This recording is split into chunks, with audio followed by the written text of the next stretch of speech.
Ini saya sampaikan materi terkait regresi yang kemarin kita belajar terkait korelasi kan terkait hubungan. Jadi misalkan Y dengan X atau X1 dengan X2. Ini dia hubungan saja, bukan pengaruh. Jadi dia istilahnya ya hubungannya dia saling keterkaitan semacam ini. Berbeda dengan regresi. Kalau regresi itu nanti ada yang sebagai variabel dependen posisinya, ada yang sebagai nanti independen. Nah, dalam susunan modelnya nanti ada di sini variabel dependen, kemudian di sini ada konstanta. Nah, ini konstanta nanti ya dia yang menjelaskan sebagai ini. Biasanya kan dia ini apa? Misalkan saya contohkan produksinya di sini produksi ya berarti ini konstantanya ini adalah yang nilai dari produksi ini. Misalkan ini 100 misalkan. Nah, alfa ini konstanta. Ini variabel dependen atau variabel terikat. Nah, berarti produksinya adalah 100. Ini konstantanya. Nah, berikutnya ada variabel independen. Nah, ini baru namanya nanti variabel model regresi. Di sini ada saya contohkan beta misalkan, beta 1. Agak jelek nih saya nulisnya dengan mouse. Beta 1 ini adalah koefisien. Anggap saja bagus ini tulisannya. Koefisien dari variabel independen. Ini variabel independen X1. Nah, ini adalah konstanta ini adalah nilai dari yang ini dependennya. Jadi produksinya ini 100. Nah, ketika tidak ada variabel yang mempengaruhi dia. Namun ketika ada variabel ini misalkan bibit nih, X1 ini bibit. Ketika ada bibit berpengaruh, maka pengaruh bibitnya ya ini. Nilai koefisien ini adalah nilai dari bibitnya. Misalkan nanti ini 0,5 misalnya. 0,5 ini berarti ini karena tandanya positif, berarti nanti akan menaikkan, akan mempengaruhi dependen ini.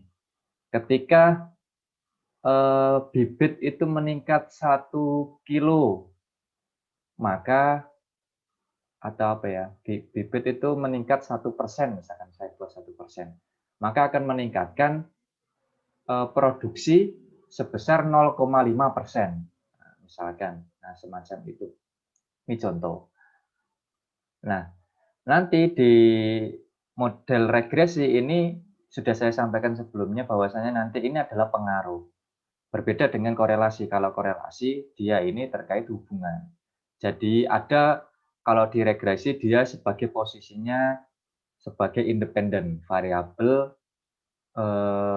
yang mempengaruhi variabel terikat ini. Namanya ini variabel independen. Yang ini variabel dependen. Dia terikat, Y-nya ini. Dia ada karena ada yang mempengaruhi dia ini. Nah, variabel X1 mempengaruhi Y.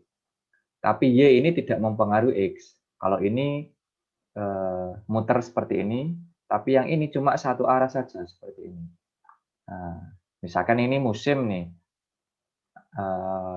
Ketika musim bagus, maka akan meningkatkan produksi yang tinggi. Tapi ketika produksi yang tinggi tidak akan mempengaruhi musim. Mau produksinya tinggi atau tidak itu tidak akan ngaruh ke musim nantinya musim hujan, musim kemarau nggak ngaruh. Nah, itu namanya di sini namanya model atau persamaan regresi. Bisa dipahami ya. Nah, ini nanti ada regresi sederhana yang satunya, yang satu lagi ada regresi berganda menjadi 2. Regresi sederhana satunya lagi regresi berganda. Nah, bedanya apa? Yang regresi sederhana itu dia hanya terdiri satu variabel dependen dan satu variabel independen saja. Jadi dia persamaannya cuma seperti ini saja. Titik.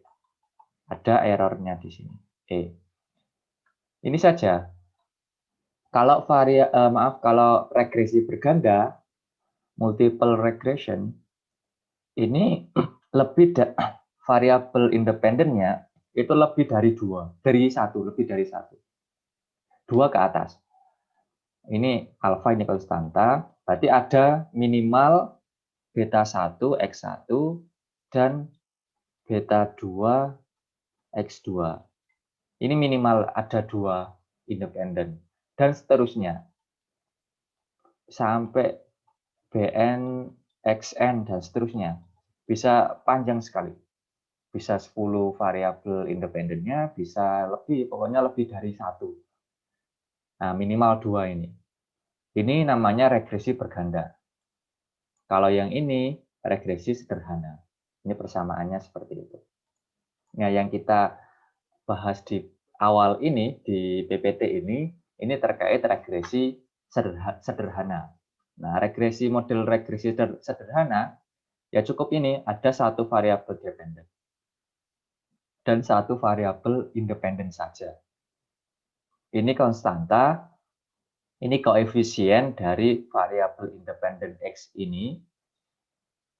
Ini variabel dependen mu. Mu ini adalah errornya.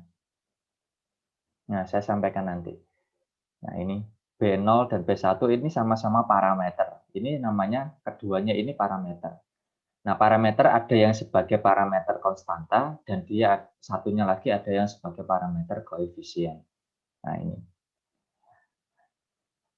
Regresi sederhana itu bersifat stokastik. Nah, untuk setiap nilai X terdapat suatu distribusi probabilitas seluruh nilai Y atau nilai Y bar ini. Nah, intinya nanti yang ini adalah memprediksi pengaruhnya terhadap Y. Nah, yang mu ini adalah faktor-faktor di luar model secara acak. Nah, maksudnya seperti ini saya contohkan, misalkan ini permintaan nih. Permintaan itu dipengaruhi oleh selera konsumen misalkan. Nah, ini selera saja yang kita analisis misalnya. Semakin tinggi selera, karena ini positif, semakin tinggi selera, maka akan berpengaruh pada tingginya permintaan suatu barang tersebut misalkan. Nah, karena yang saya amati buat model hanya satu ini, sedangkan secara teori itu banyak sekali, tidak hanya selera saja yang mampu mempengaruhi permintaan. Secara teorinya apa di ekonomi mikro, di matematika ekonomi kan kita sudah membahasnya. Ada pengaruh apa? Jumlah penduduk, harga barang itu sendiri, kemudian ada apa lagi? Ada banyak faktor yang mempengaruhinya. Nah, faktor-faktor lain selain selera itu, misalkan ini saya contohkan selera, maka itu adalah dijelaskan di errornya ini, mu-nya ini. Nah, mu ini perlu ada karena beberapa alasan ini. Jadi di sini itu secara acak, tidak bisa kita lihat satu persatu, kita lihat secara acak. Di dalam ini itu ada misalkan faktor yang mempengaruhi permintaan itu jumlah penduduk, kemudian harga barang itu sendiri, harga barang lain, kemudian faktor-faktor lain misalkan faktor iri dengki misalkan. Misalkan tetangganya punya apa gitu ya, punya barang apa, kemudian iri, ingin beli. Nah, itu kan faktor pemicu permintaan suatu barang. Nah, di dalam ini yaitu faktor-faktor itu secara acak ada semuanya di sini. Nah, itu. Karena yang kita amati keterbatasan hanya satu di sini.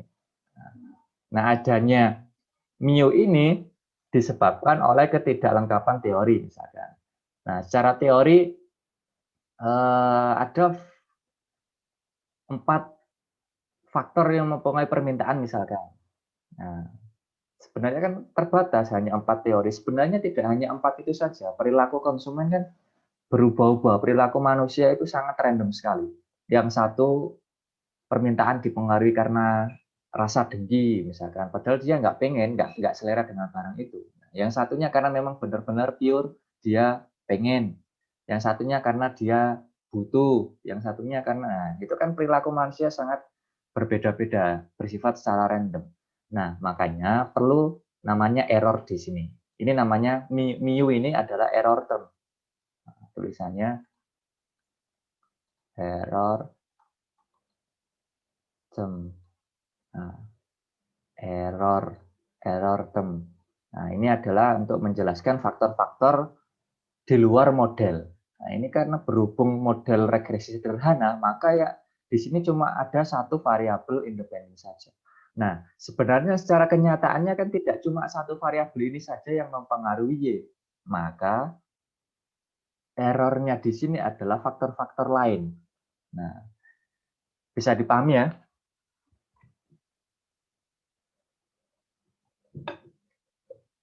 Ada pertanyaan? Jelas, Pak. Jelas ya. Nah, ini selalu seperti ini. Namanya model regresi itu bentuknya jangan sampai dilupakan ada error di belakangnya ini. Mesti ada tambahan ini. Nah, ini seperti biasanya secara matematis kan seperti ini bisa kita tuliskan secara matematika ekonomi dulu kan seperti ini. Tidak ada ininya. Nah, bedanya dengan ekonometrika, statistika itu kita kalau di model regresi ada mu-nya ini. Ini adalah untuk menjelaskan ini karena hal-hal seperti ini. Pertama ini. Kemudian yang kedua perilaku manusia yang bersifat random itu tadi saya jelaskan bahwasanya sifat manusia keinginan untuk permintaan suatu barang itu berbeda-beda. Jadi kalau kita masukkan semua, kita wawancara semua ya, ada banyak variabel misalkan 100 variabel. Nah, itu ada keterbatasan waktu dan tempat, pasti nanti malah semakin jelek modelnya. Apa namanya? Ya bisa juga semakin bagus, bisa juga ada kemungkinan ya juga ada hal-hal yang tidak berpengaruh karena perilaku manusia lain manusia satu dengan yang lainnya itu berbeda-beda. Nah, sehingga ada yang kita asumsikan teorinya saja yang kita secara umum kita masukkan di dalam ini, kemudian nanti faktor-faktor lain yang misalkan iri dengki itu kan sebenarnya ada juga yang berpengaruh ketika iri dengan tetangga kemudian pengen beli. Nah, itu kan tapi secara tidak ini kan kadang tidak dimasukkan ke dalam teori. Nah, ini kan ada di dalam MIU ini. Nah, itu mewakili di sini. Nah, semacam itu. Kemudian yang ketiga, ketidaksempurnaan spesifikasi model. Nah, karena kita menyusun suatu model ada keterbatasan karena tidak sempurna. Ada yang memasukkan regresi, ada independennya 4, ada yang 3, ada yang 5. Nah, itu adalah nanti ada kemungkinan errornya di sini ada faktor-faktor lain yang tidak dimasukkan, entah lupa, entah mengikuti teori saja, entah apa. Nah, sehingga errornya ini ya fungsinya itu untuk mewakili yang faktor-faktor yang terlupakan itu. Nah, di dalam error ini. Yang keempat, kesalahan dalam agregasi. Yang kelima, kesalahan ini sepaket, kesalahan dalam pengukuran.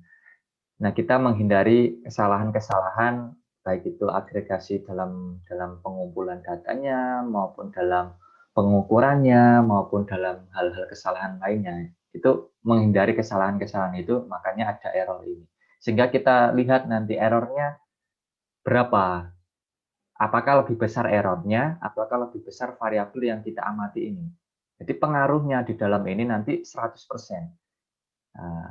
Nah, 100% itu nanti terbagi di variabel independennya ini keseluruhan sama errornya. Nanti misalkan independennya ini mampu mempengaruhi Y ini sebesar 20% misalkan. Nah, sedangkan sisanya berarti kan 80% itu dijelaskan di sini. Nah, berarti yang kita masukkan dalam model itu sebenarnya masih sedikit sekali pengaruhnya, hanya 20%. Berarti ada banyak variabel yang seharusnya kita masukkan di dalam independen, tapi tidak kita masukkan, sehingga dapat dijelaskan di sini. Nah, itu nanti ada namanya adjusted R square, uji F, uji T, dan seterusnya. Nah, adjusted R square itu salah satunya pengukurannya di dalam model regresi itu untuk mengukur seberapa bagus model yang kita susun. Seberapa bagus model yang kita susun. Kalau ini semakin besar pengaruhnya, independennya misalkan 90%, nah 95 misalkan. Berarti 95 sisanya kan dari 100 kan 5.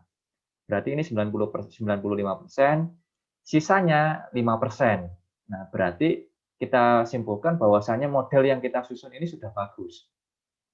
Karena independen ini saja yang kita analisis sudah mampu menjelaskan variabel dependen itu sebesar 95%.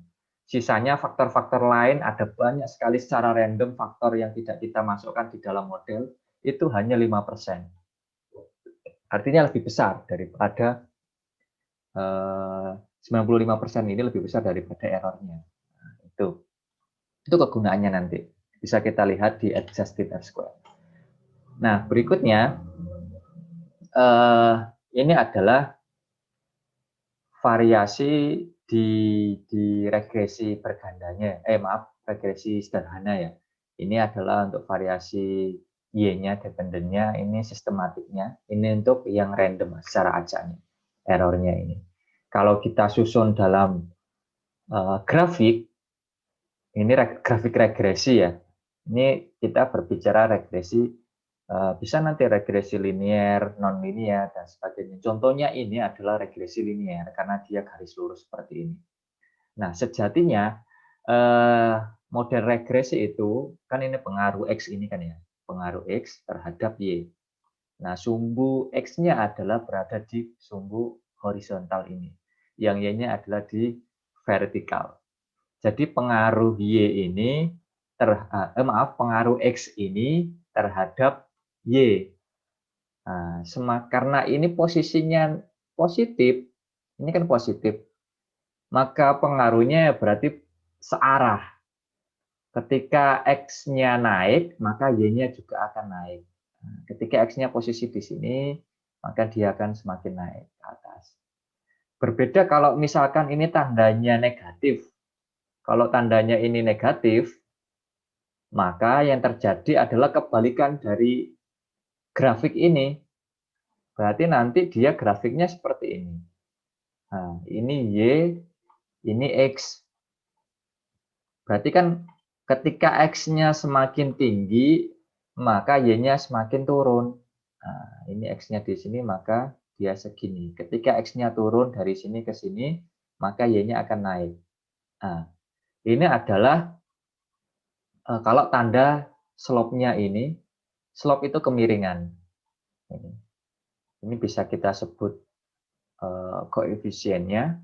Kalau di dalam persamaan di dalam grafik ini namanya slope kemiringan atau gradien kemiringannya. Ini kalau tandanya negatif. Yang ini kalau tandanya positif, dia searah.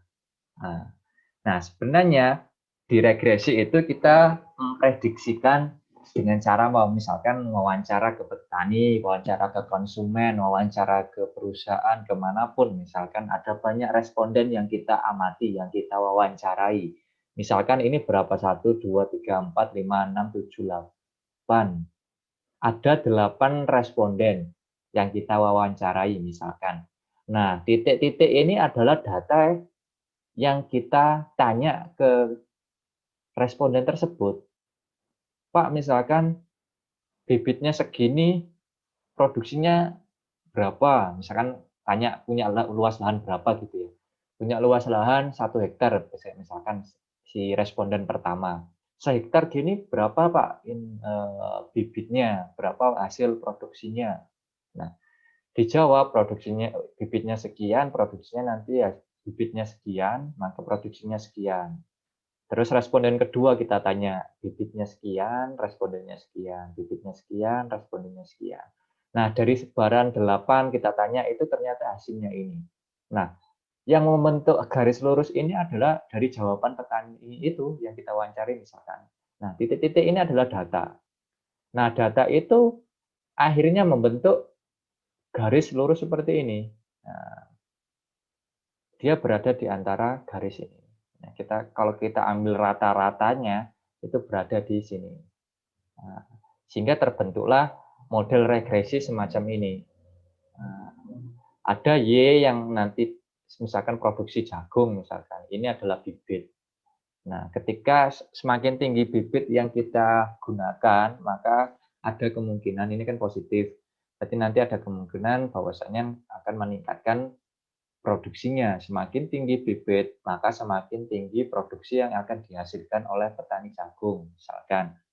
Nah, ini titik-titik ini adalah regresi, ini adalah garis regresi. Nah, bisa dipahami ya? Nah, kemudian ada asumsi-asumsi untuk MIU ini. Kita sebutnya MIU ini kalau di populasi. Kalau di dalam sampel, kita biasanya menulis lambang MIU ini dengan E. Jadi nanti kalau ada seperti ini jangan bingung. Ada kita tulis juga bisa bentuk E seperti ini, simbol E, error atau MIU. Nah, MIU ini adalah variabel random yang menyebar secara normal, random. Kemudian ini adalah persyaratan. Nah, terus ada nilai rata-ratanya, MIU ini sama dengan 0 atau errornya ini adalah sama dengan 0. Tidak terdapat serial korelasi. Nah, ini nanti akan kita bahas tersendiri dalam satu pertemuan. Nah, serial korelasi ini kemudian homokedastisitas, kemudian multikolineritas. Nah, semacam ini adalah namanya uji asumsi klasik. Ini semacam prasyarat untuk menganalisis regresi. Nah, asumsi klasik. Ibaratnya kalau kita sholat, ada prasyarat wudhunya. Kalau wudhu kita batal, maka sholat kita tidak sah. Maka yang perlu kita lakukan adalah ya wudhu lagi, bersuci lagi agar sholat kita sah. Ya sama, saya contohkan seperti ini. Kalau regresi itu semacam itu. Jadi kalau uji asumsi klasik itu semacam ya prasyaratnya itu tadi. Harus lolos uji asumsi klasik dulu, baru bisa nanti menganalisis regresi. Kalau ini data-datanya yang ini kita menguji datanya, valid atau tidaknya, bias atau tidaknya dengan persyaratan ini. Ini khusus untuk regresi. Ada persyaratan ini. Nah, ini sampai lulus dulu, baru nanti sah kita menganalisis regresi. Kalau datanya ini tidak lolos uji asumsi klasik, maka regresi kita percuma, tidak sah. Nah, semacam itu. Bisa dipahami ya. Nanti ini panjang ini, bisa kita bahas 2 pertemuan, 1 pertemuan. Kalau 1 pertemuan itu secara singkat. Nanti di ekonometrika nanti lebih detailnya ada di semester berapa ya? 4 lah ya. Iya, 4. Ini teman-teman kan semester 2. Semester 3 nanti ada statistika non parametrik. Semester 4 ada ekonometrika. Nah, saya lanjutkan. Kalau nggak ada yang tanyakan, saya lanjutkan.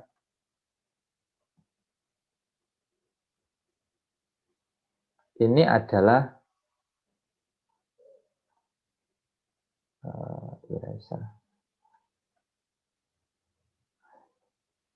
bentar. Nah, ini adalah untuk fungsi regresi populasi. Ada istilahnya fungsi regresi populasi. Di sini kalau populasi dia menggunakan MIU-nya. Nah, ini untuk regresinya.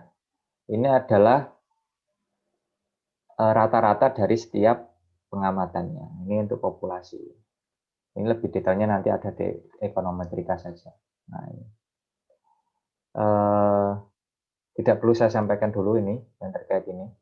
Ini saya sampaikan nanti di ekonometrika saja. Ini panjang sekali. Nah, untuk semester 2 ini Setidaknya teman-teman cukup untuk mengetahui bagaimana cara menginterpretasikannya saja. Tidak sampai pada mana filosofinya sebenarnya diperoleh regresi itu. Ini filosofinya.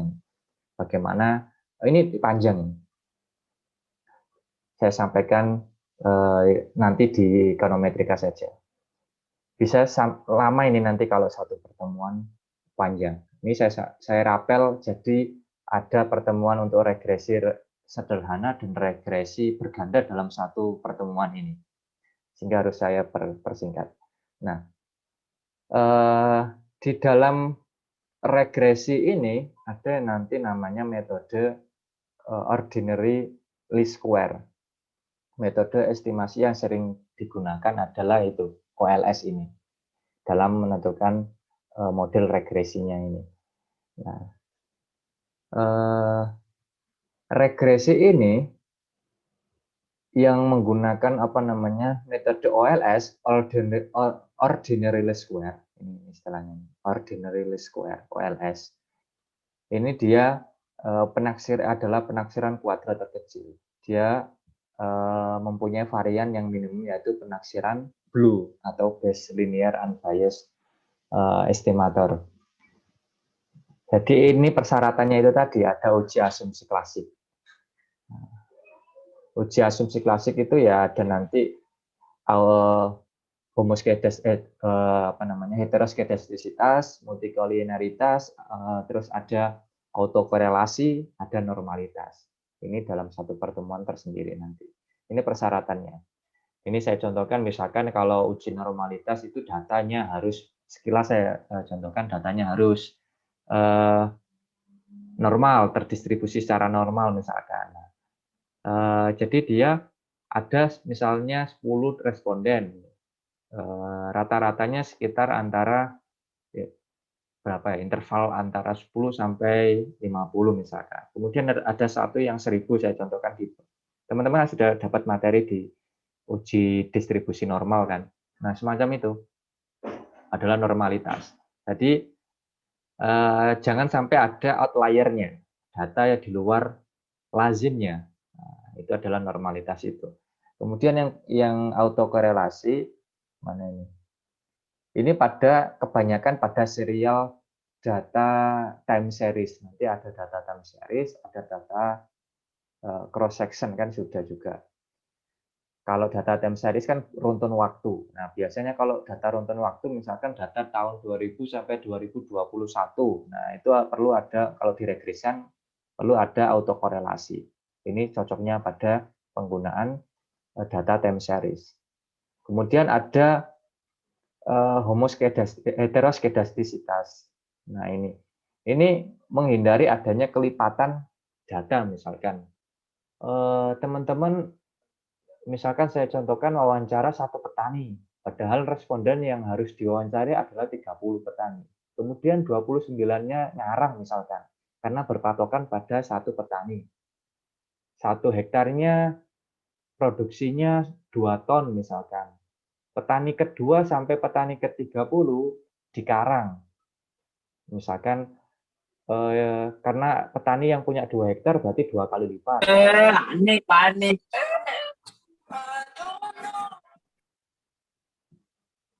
Iklan. Nah, misalkan itu tadi, ketika punya 1 hektar, maka produksinya 2 ton. Ketika punya 2 hektar menjadi 4 ton. Nah, itu yang nggak boleh. Secara realnya nggak mungkin seperti itu. Nah, nanti kalau teman-teman ketahuan ngarang data seperti itu, pasti nanti akan kedeteksi ini. Namanya syarat heteroskedastisitas. Nah, semacam itu. Saya contohkan semacam itu. Nanti kita bahas lebih dalam lagi bagaimana cara mendeteksi, bagaimana cara mengatasinya, seperti apa. Nah, itu nanti ada. Nah, itu adalah heteroskedastisitas. Kemudian yang ini adalah multikolinearitas, tidak adanya korelasi antar variabel independen maupun antar variabel independen dengan variabel dengan error termnya. Jadi gini, ini kalau data kalau model regresi berganda, misalkan Y ada X, dan X2 misalkan, X1, X2. Ini sama-sama independen, ini independen, ini independen. Ini dependen. Seharusnya X1 ini mempengaruhi Y, seharusnya juga X2 ini mempengaruhi Y. Yang namanya independen, dia harus berdiri sendiri-sendiri. Lembaga independen gitu kan berdiri sendiri. Sama, variabel independen dia harus berdiri sendiri. Jadi dia berdiri sendiri untuk mempengaruhi Y. Ya. Nah, yang namanya multikolineritas itu dia tidak boleh ada hubungan antara sesama variabel independen. Jadi X1 terdapat korelasi dengan X2 itu nggak boleh, itu dilarang. Nah, jadi yang namanya independen itu harus berdiri sendiri-sendiri. Tidak ada kaitannya. X1 tidak boleh ada kaitannya dengan X2. Tapi boleh ada kaitannya dengan Y. Nah, ini namanya multikolineritas. Ini sekilas saya sampaikan intinya seperti itu. Nah, berikutnya ini untuk hasil regresi linear sederhananya. Yang ini berarti kalau sederhana kan ada cuma satu variabel independennya saja.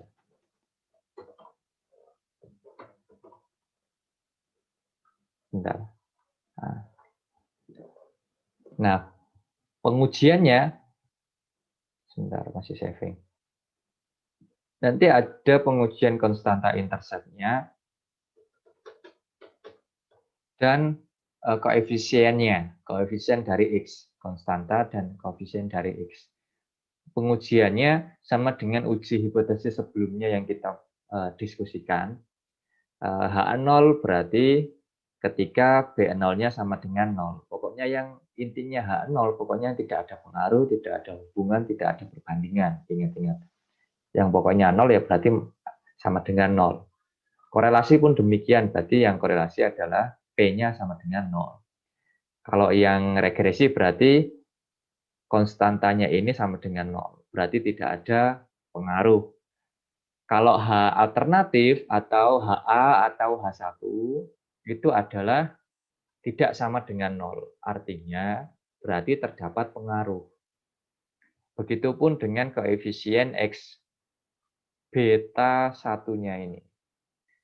Nah, kalau tidak terdapat pengaruh berarti H0-nya sama dengan beta satunya sama dengan 0. H1 H alternatifnya adalah B1-nya, beta satunya tidak sama dengan 0. Berarti terdapat pengaruh. Kalau yang namanya 0 seperti ini berarti tidak apa namanya ya benar-benar tidak terdapat pengaruh. Kalau yang ini terdapat pengaruh. Intinya kalau yang 0 tidak ada pengaruh, tidak ada hubungan, tidak ada perbedaan. Kalau di analisis uji komparatif kan berarti tidak ada perbedaan. Kalau di asosiatif ya berarti tidak ada pengaruh, tidak ada hubungan. Kalau tergantung nanti kalau korelasi ya berarti kita berbicaranya terkait hubungan, kalau regresi kita berbicaranya terkait pengaruh. Itu untuk pengujiannya. Kalau pengujian ini secara parsial. Ada pengujian secara parsial, ada pengujian secara simultan, keseluruhan atau simultan. Yang secara parsial itu namanya uji T kecil. Yang secara keseluruhan ada namanya nanti uji F besar. Gini nulisnya kalau di regresi untuk secara parsial itu T kecil seperti ini. Kalau yang komparatif kemarin kan uji t-testnya kan T besar ini, t-test. Nah, kalau yang ini uji T kecil kayak gini. Bisa dipahami ya. Nah, ini untuk uji T, ini untuk uji F. Kalau uji F itu untuk menguji keseluruhan. Keseluruhan,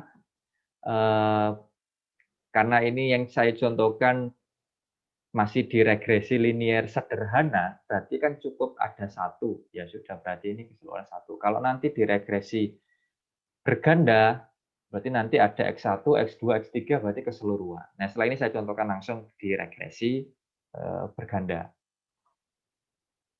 Nah, ini adalah contoh hasilnya. Ada nanti misalkan konsumsi. Konsumsi itu dipengaruhi oleh pendapatan. Ada nanti R². Ada nanti namanya R², ada adjusted R². Bedanya apa? Nanti setelah ini saya sampaikan. R².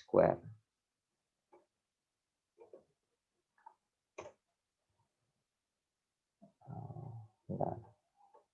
Saya taruh di ya sudah di sini dulu aja. Ini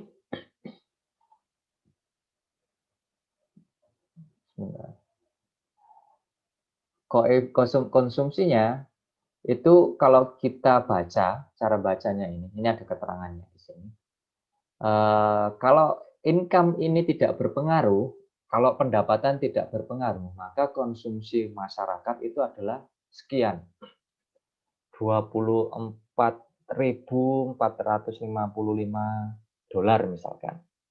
Nah, baik dia ada pendapatan maupun tidak ada pendapatan, konsumsinya akan tetap sekian.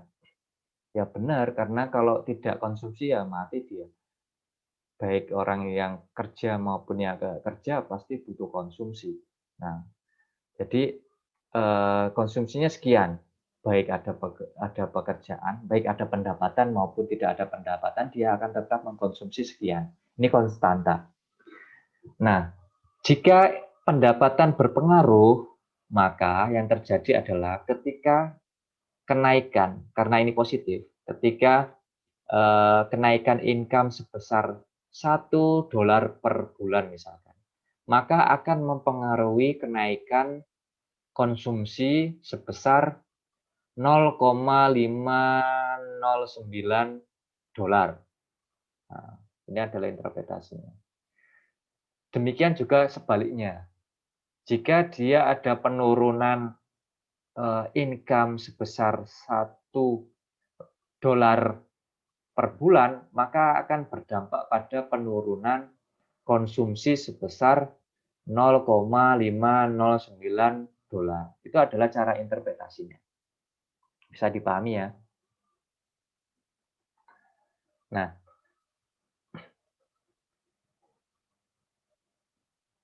bisa dipahami, ini masih penjelasan terkait regresi sederhana, karena cuma ada satu variabel independennya saja. Nah, kemudian ada namanya nanti R², adjusted R². Nah, kalau R² itu digunakan untuk menguji model bagus atau tidaknya. Nah, ini ada errornya di sini.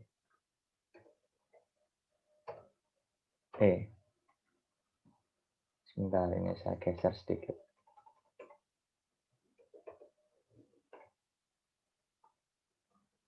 Nah, ini R² itu digunakan untuk menguji modelnya, bagus atau tidak. Ini namanya model. Yang kita susun tadi ini namanya model.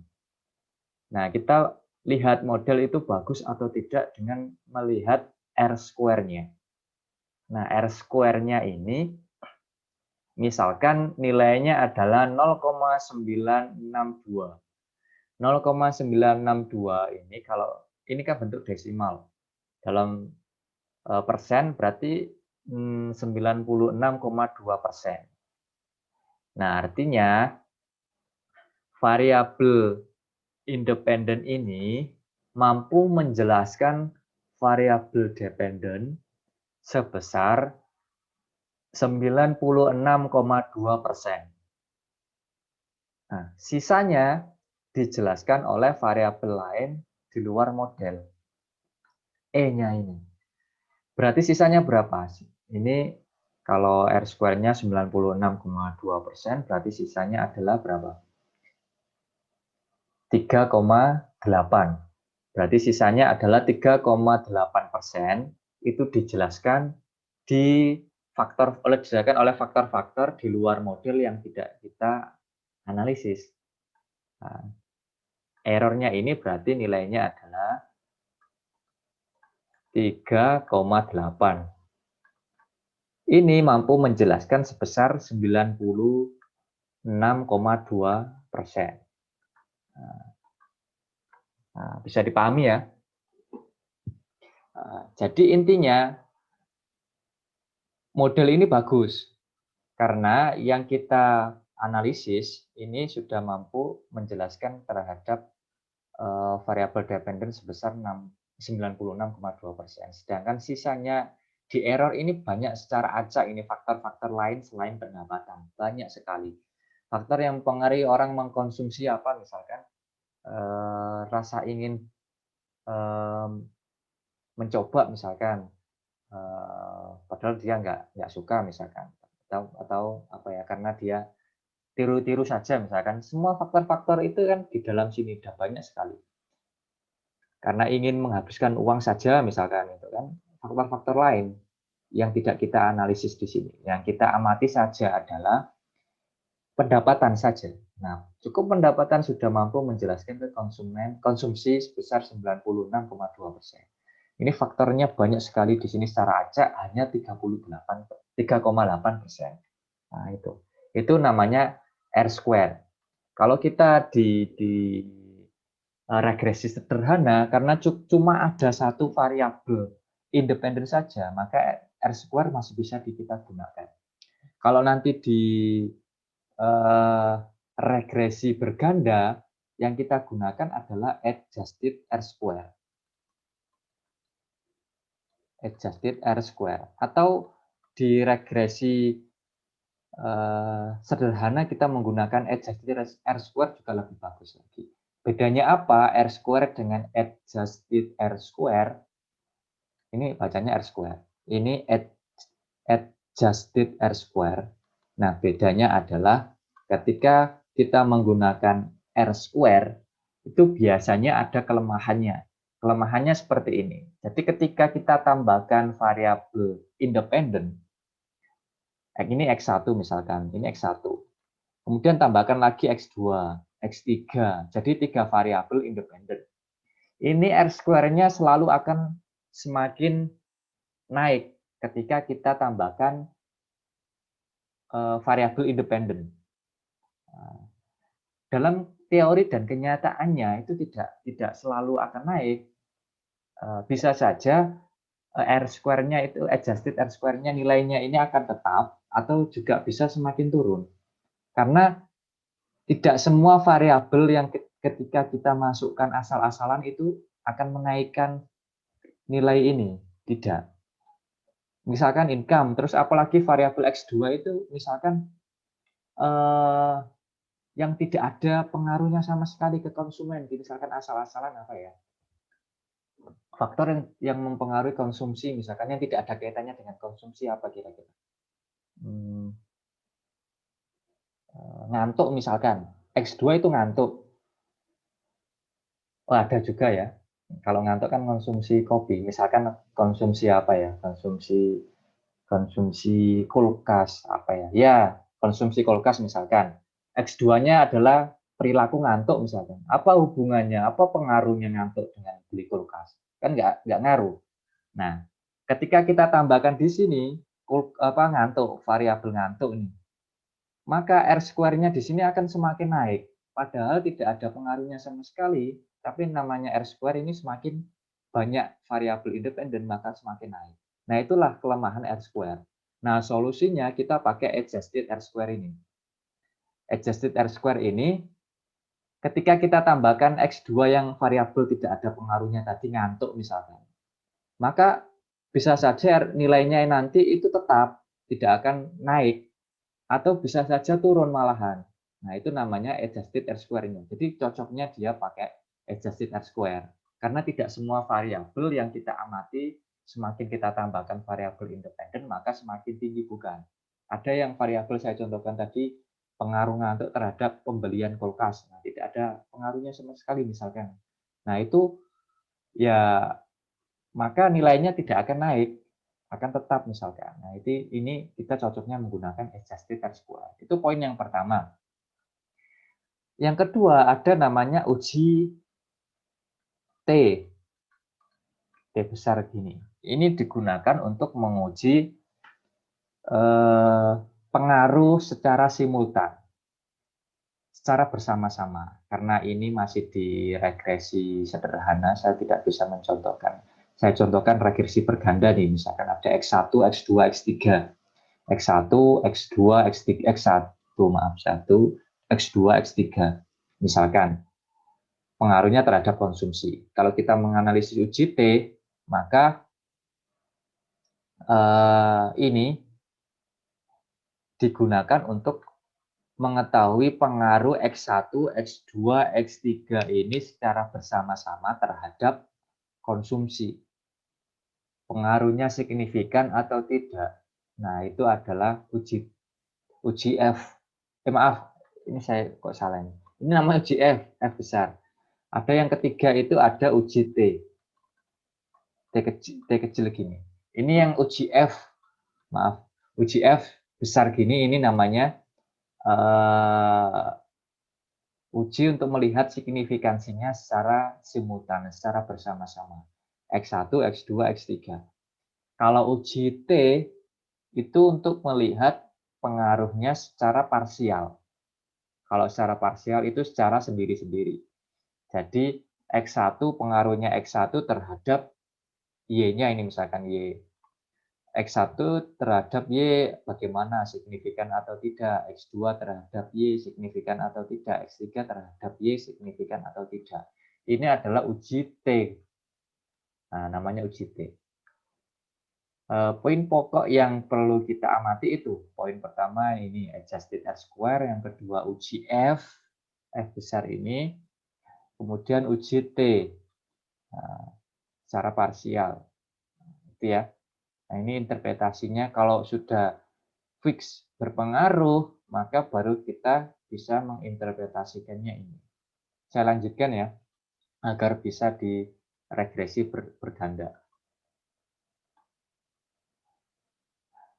Ini penjelasan terkait regresi sederhana ini.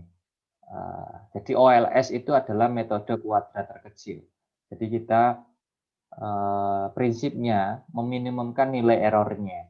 Nilai error itu ya yang nilai ini, error ini. Kita prinsip OLS itu memperkecil ini, meminimumkan error. Jadi harapannya nanti ini ya besar, jadi model itu semakin bagus, tidak bias seperti itu. Nah, secara apa namanya rumusnya seperti ini.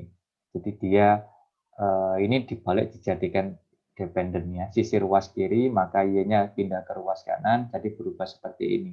Kita pangkatkan dua-duanya, maka ini sama dengan ini, sama-sama kita pangkatkan. Nah, kemudian kita meminimumkan kalau di matematika ekonomi, kalau kita mau meminimumkan atau memaksimumkan, itu turunan pertama sama dengan 0. Nah, sama hanya ini. Dia pakai konsep teori yang itu. Ini kita minimumkan, kalau cara meminimumkan adalah berarti turunan pertama sama dengan 0. Diferensiasi dari ini terhadap beta 0, dan diferensiasi dari errornya pangkat 2 ini terhadap beta 1. Nah, ini konsepnya seperti ini. Kemudian ketemulah ini hasilnya. Sehingga nanti nilai B0-nya dan B1-nya filosofinya berasal dari ini. Nah, dari turunan ini, kemudian barulah ketemulah ini. Nah, turunan B ini kita jabarkan, nah, ketemulah rumus ini. Nah, B0 sama dengan Y bar. Y bar ini adalah Y rata-rata dikurangi dengan beta 1 X bar. Y rata-ratanya. Nah, ini B0, ini B1-nya. B1-nya diketahui ini. Kalau sudah diperoleh cara ngitungnya B1-nya sudah dapat nilai, baru kita bisa menghitung konstantanya. Ini koefisiennya. Kalau setelah memperoleh koefisien, maka kita peroleh konstantanya ini. Ada contoh di Excel-nya untuk menghitung. Bisa saya contohkan, cuman ya cukup sini saja, nanti di pertemuan materi ekonometrika saja di semester 4 saya contohkan bagaimana cara menganalisis secara manual di Excel. Nanti di praktikum teman-teman ini bisa menganalisisnya menggunakan SPSS. Kalau di Excel panjang, cuman teman-teman akan paham bagaimana alur sebenarnya cara kerja di SPSS itu seperti apa. Dia kan model-model apa ya, aplikasi pemrograman semacam itu. Teman-teman tinggal enak itu, tinggal pilih analyze, pilih regression, kemudian tanpa menghitung kalkulator satu persatu langsung muncul nilainya. Nah, ini sebenarnya rumus-rumus di SPSS itu ya ada di dalamnya semacam ini. Rumus-rumus ini panjang. Ada nanti standar errornya ini, ada nilai ya ini kalau regresi berganda nanti ada lebih banyak lagi, ada koefisien X1, koefisien X2, koefisien X3, banyak sekali. Nah, panjang ini rumus-rumusnya. Nah, lebih detailnya nanti akan saya sampaikan di ekonometrika. Nah, ini terkait R square-nya. Sebenarnya R square itu berasal dari ESS dan total sum square-nya, estimator sum square. Nah, ya intinya ada di sini. Error dan ininya tadi apa namanya? Nilai statistik yang konstanta dan koefisien ditambahkan dengan errornya itu. Itu adalah R square-nya nanti. Nah, tadi kan jelas di sini kalau misalkan ini 95%, maka di sini berarti sisanya 5%. Nah, gitu. Ya saya sampaikan di sini tadi contohnya ada ini seperti ini, 96, berarti ini adalah nilainya independen ini mampu menjelaskan ke dependen sebesar 96,2%, sisanya adalah 3,8%. Bisa dipahami ya? Nah, ini terkait regresi berganda. Kalau regresi sederhana, tadi kan cukup cuma ada satu variabel independen, satu variabel dependen saja. Kalau kita berbicara terkait model regresi linear berganda, ini nanti tidak hanya ini saja, tapi lebih dari satu variabel independen. B2, X2, dan seterusnya. Bisa banyak sekali. Nah, dua variabel independen sudah bisa kita kategorikan termasuk dalam regresi linear berganda. Nah,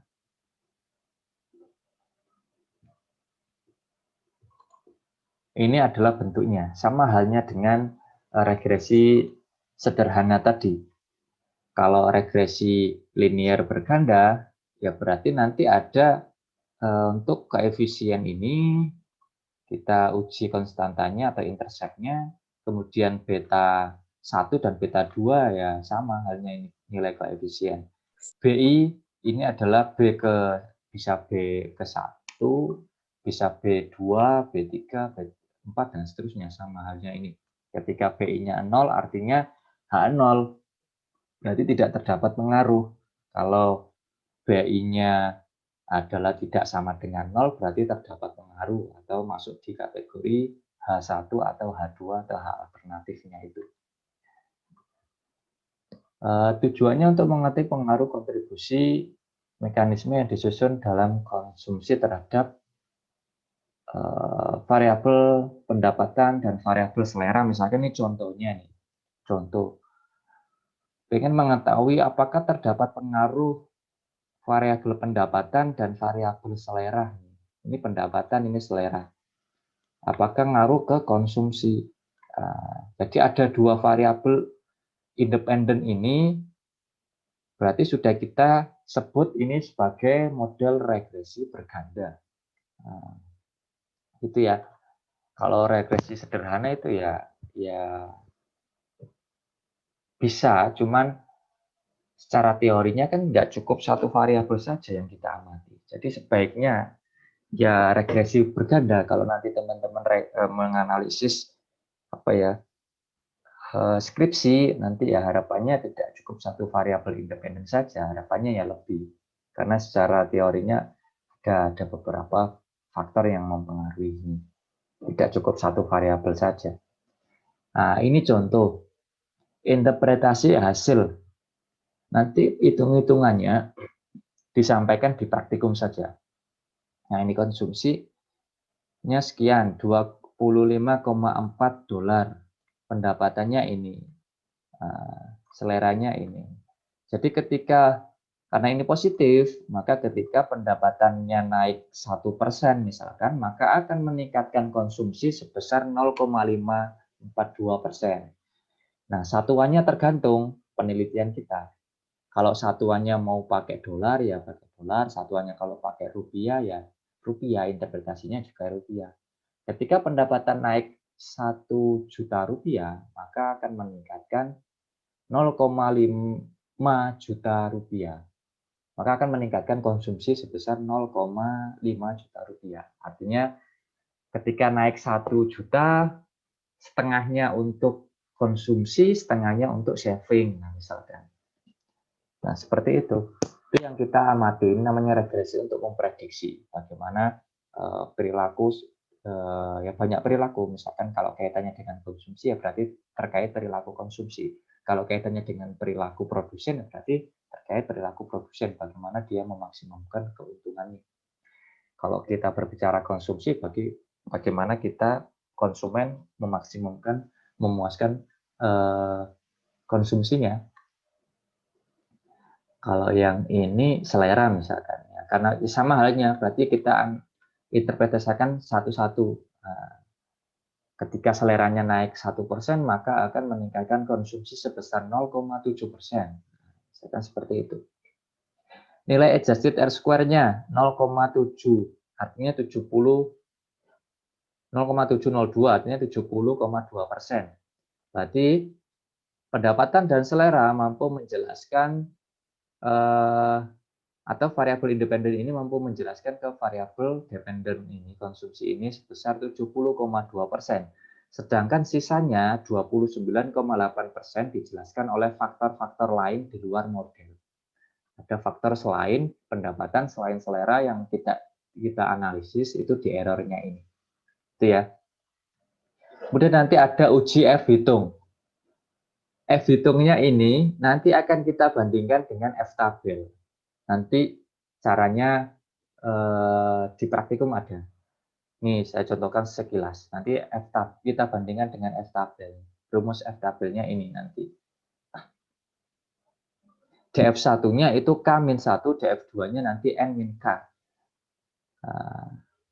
K-nya ini adalah variabel, baik variabel dependen maupun independen, semuanya dikurangi 1, nanti berapa? Misalkan ini kan 1, 2, ada 3. Berarti K-nya 3 dikurangi 1, berarti 2. DF1-nya 2, kita lihat sisi horizontal dan vertikalnya berapa. Kemudian DF2-nya adalah N. N ini adalah N-K.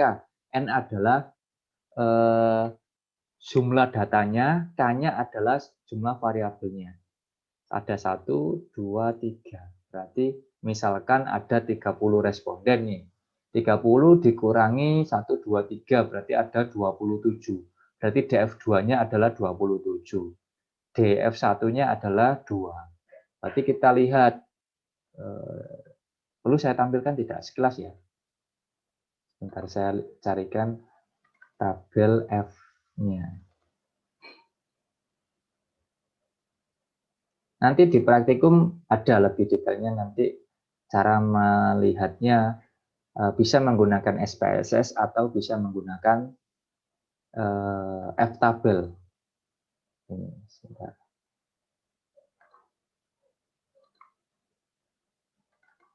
Nah, teman-teman download nanti mau pakai probabilitasnya berapa. Misalkan taraf kesalahannya 5%. Bisa dipahami ya, 5% dan 1%, 10% itu ya. Itu maksudnya adalah kesalahannya, taraf kesalahan yang kita tetapkan.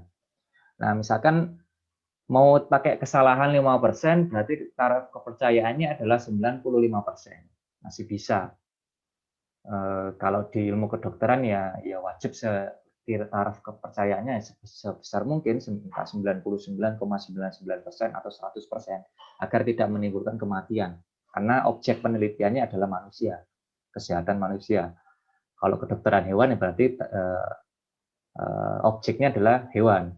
Kalau kita lebih kepada objek sosial humaniora, lebih kepada perilaku konsumen, perilaku produsen, nah semacam itu. Jadi bisa diterima 5%, 10% kesalahannya. Nah ini tadi saya contohkan misalkan DF1 ini yang atas ini, DF2 adalah yang ke bawah vertikal, yang DF1 ini yang horizontal, ke kiri ke kanan.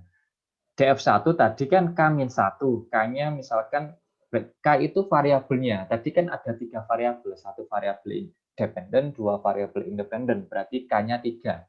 K3 kurangi 1 berarti 2. Berarti di sini yang nanti kita lihat adalah posisi di sini. Kemudian kita cari DF2-nya. DF2-nya adalah N- berapa tadi? N-K. N-nya adalah misalkan respondennya adalah 30. 30 dikurangi K-nya tadi berapa? 3. 1 variabel dependen, 2 variabel independen. Berarti 2 tambah 1, 3. K-nya 3. Berarti 30 dikurangi 3 ada 27. Berarti kita ketemukan titik antara garis ini dengan garis 27 ini. Ke sini. 2 tarik ke bawah, ketemulah di sini. 3,35. Nah, ini adalah T tabel, F tabel, maaf. Ini adalah F tabelnya, 3,35. Kita bandingkan dengan F hitung. Mana tadi? Nah, F hitungnya adalah 73,02. F tabelnya adalah 3,25 misalkan. Nah, sehingga kita bandingkan, jika F hitung lebih besar daripada F tabel, maka H1-nya diterima, H0-nya ditolak. Jika F hitungnya lebih kecil daripada F tabel, maka H1-nya yang ditolak, H0-nya yang diterima. Nah, berhubung F hitungnya itu lebih besar daripada F tabel, F hitungnya lebih besar daripada F tabel, maka H1-nya diterima, H0-nya ditolak. Kalau H1-nya diterima, berarti terdapat pengaruh yang signifikan. Seperti itu saja cara menginterpretasikannya. Berarti terdapat pengaruh yang signifikan. Berarti variabel independen ini secara simultan, variabel dependen dan selera, ini berpengaruh secara signifikan terhadap konsumsi. Itu aja interpretasinya. Kemudian T hitung, ini kita ada namanya uji T. Uji T itu secara parsial. Nah, uji T ini ada nanti nilai T hitung masing-masing. Konstanta punya T hitung. Independen ini punya T hitung. Independen yang selera ini juga punya T hitung ini. Nah, kita cari T tabel, kita download saja di Google banyak T tabel. Saya contohkan lagi. Sebentar saja.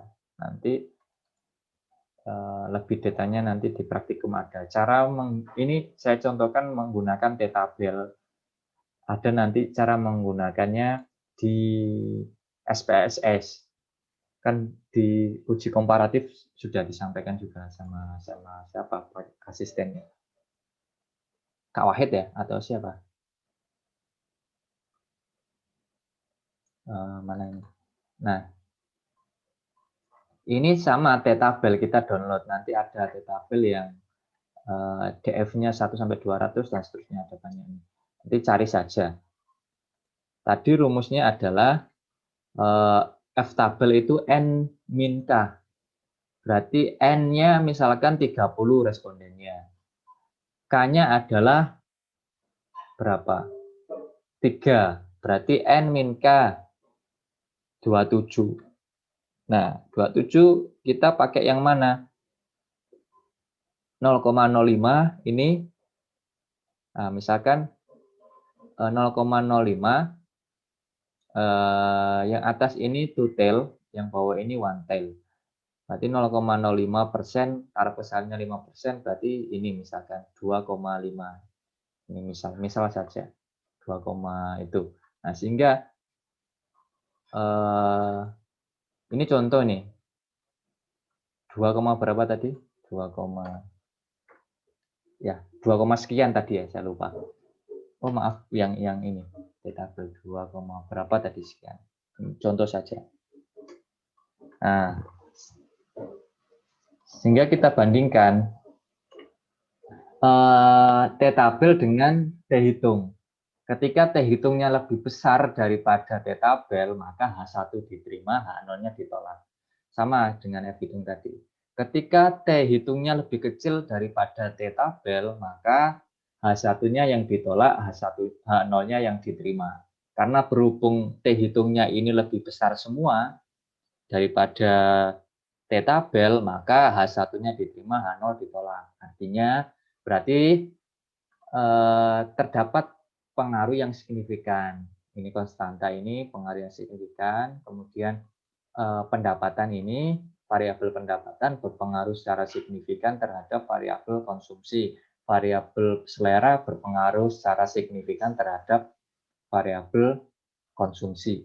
Nah, kalau sudah diketahui berpengaruh semua, maka baru kita bisa menginterpretasikan satu persatu. Jadi ketika pendapatannya naik 1 juta rupiah, maka akan meningkatkan konsumsi sebesar 0,5 juta rupiah misalnya. Seleranya pun demikian, ketika selera naik 1%, maka akan meningkatkan konsumsi sebesar 0,7% misalnya. Nah, semacam itu. Andai saja, ini misalkan saya contohkan 3 nih, saya contohkan 3. 3,325 misalkan. Atau berapa? Saya contohkan. Tadi contohnya 5 ya, 5,9.